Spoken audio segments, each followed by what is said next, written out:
Gisugda na karong adlaw Marso 13 ang operasyon sa dugay na nga nadelatar nga Cebu Bus Rapid Transit System kun CBRT sa unang nahuman nga ruta o Phase 1 niini gikan sa Ilcorso sa SRP padulong IT Park. Kini nga inisyatiba na human pinaagi sa partnership sa kagamhanan sa Dakbayan sa Sugbo, LTFRB ug LTO Region 7 isip kabahin sa inisyal nga rollout sa modernong sistema sa pampublikong transportasyon sa syudad. Apan sa unang adlaw pa lamang sa operasyon sa CBRT, gibutyag ni Councilor Winston Pepito nga aduna nay mga pasahero nga mireklamo sa maong sistema. I think need pa og kanang information drive sa mga katawhan kay na-notice na og ganiha na di mga tawo nga magdemand nga mohunong dili sa station, so ganahan sila murag naanad sila sa una sa traditional jeepney nga bisag ganahan lang sila asa mo para.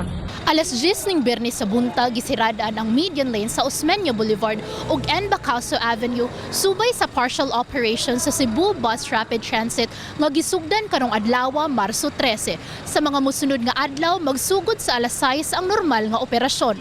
Dugang ni Pepito nga tinguha sa kagamhanan nga makumpleto na ang CBRT. Matud pa niya, ilang hangyoon ng national government aron mahatagan og prioridad ang paghuman sa proyekto.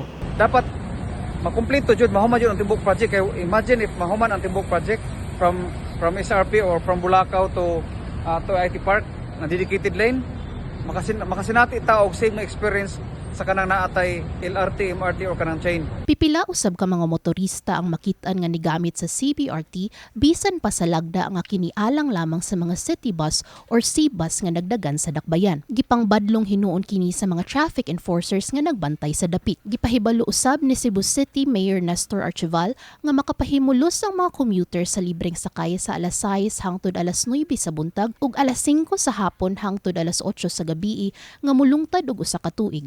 Asoy sa mayor nga kini aron masuwayan ug maanad ang mga pasahero sa bag-ong sistema. Kini si Mary Angel Parak, BIPSOCOM intern alang sa MyTV Cebu.